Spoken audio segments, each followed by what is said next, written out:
Welcome to the channel आणि आपण पाहत आहोत उन्हाळी सुट्टीतील स्पोकन इंग्लिश कोर्स। आज आपण पाहणार आहोत पास्ट टेन्स।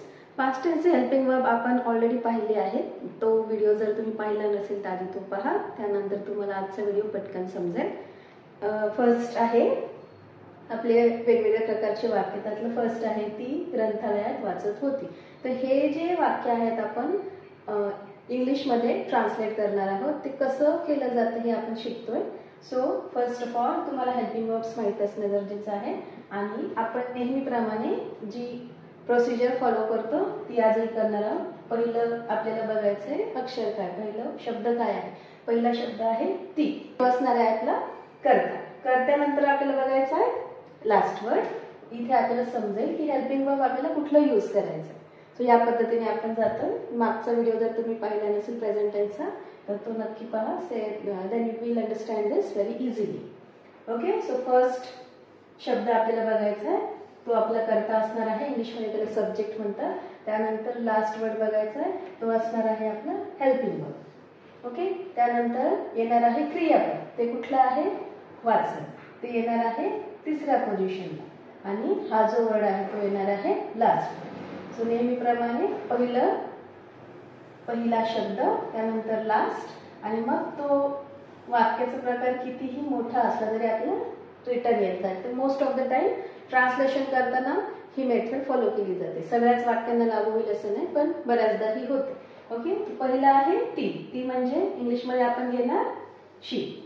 त्यानंतर आपल्याला बघायचंय हेल्पिंग वर्ब कुठलं घ्यायचं। आता ती हा साधा वर्ड आहे। ती जेव्हा आपल्याला शी नंतर वॉज असं काहीतरी दिसेल तेव्हा मराठी वाक्य आपलं तीने सुरू होणार आहे। हे आपण ऑलरेडी पाहिले आपल्या हेल्पिंग वर्बच्या व्हिडिओमध्ये। जेव्हा शी नंतर हॅड येईल, पास्ट टेन्स मध्ये हॅड येतं, प्रेझेंट मध्ये हॅव झालं।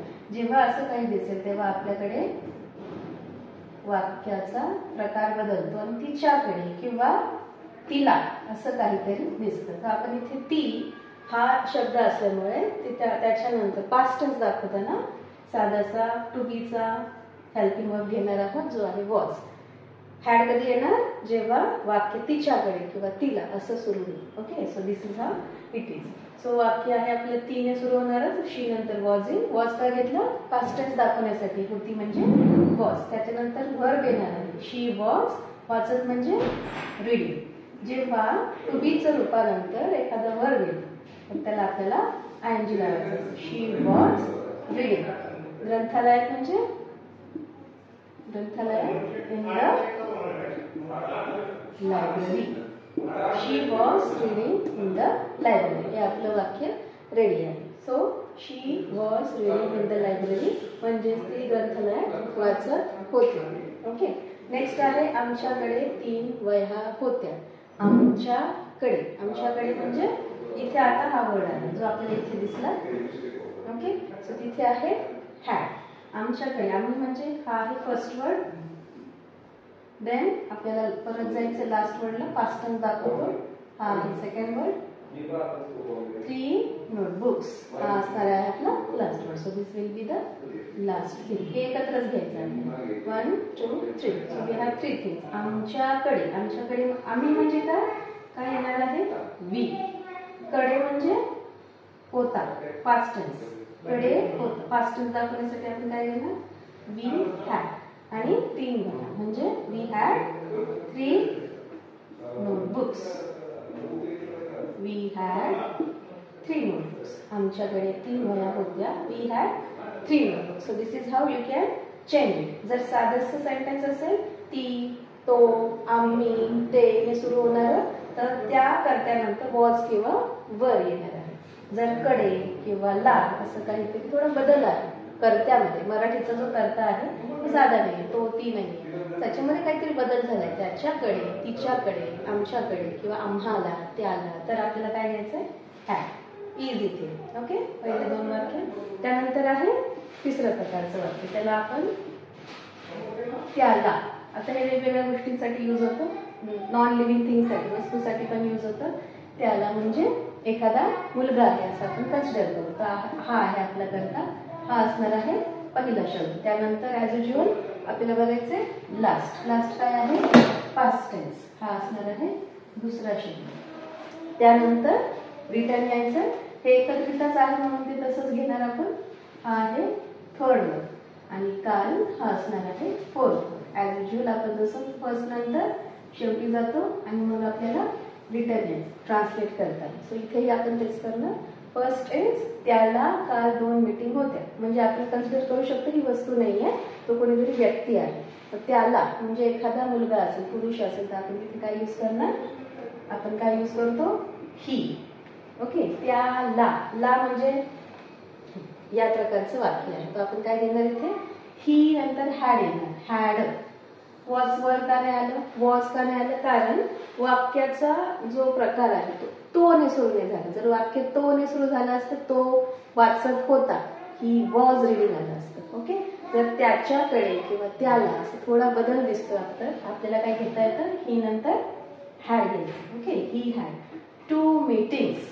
काय येणार यानंतर? Third one 2 meetings. अनेक वचन आहे म्हणून आपल्याला काय लावायचं त्यात?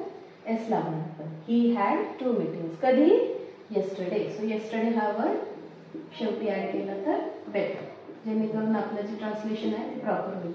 येस्टरडे हा वर्ड तुम्ही सुरुवातीला पण लावू शकता. Yesterday he had 2 meetings. तर जेणेकरून आपलं ट्रान्सलेशन प्रॉपरली व्हावं म्हणून मी तो लास्टला ठेवला. He had 2 meetings yesterday.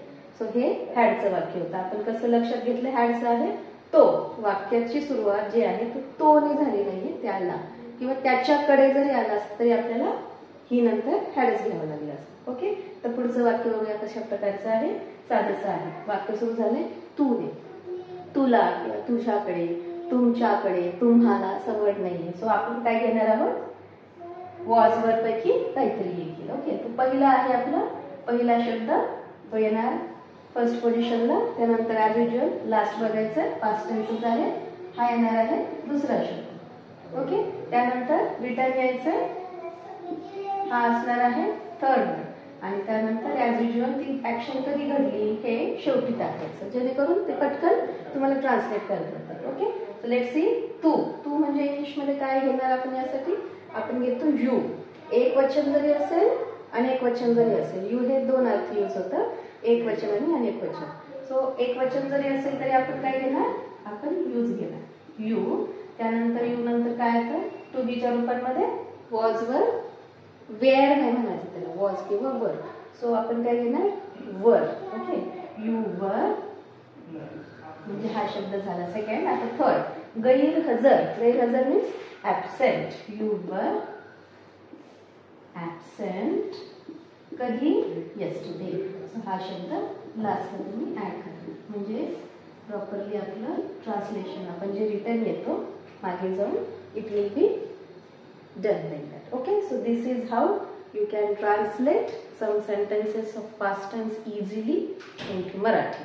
I hope पटकन तुम्हाला समजलं असेल. प्रेझेंट टेन्सचा व्हिडिओ ऑलरेडी अपलोड केला आहे, तो पण बघा, जेणेकरून आजचा व्हिडिओ तुम्हाला पटकन समजेल. नेक्स्ट टाइम आपण अजून वेगवेगळ्या प्रकारचे वाक्य बघूया. तोपर्यंत थोडासा होमवर्क करा and see you in the next video. Bye bye.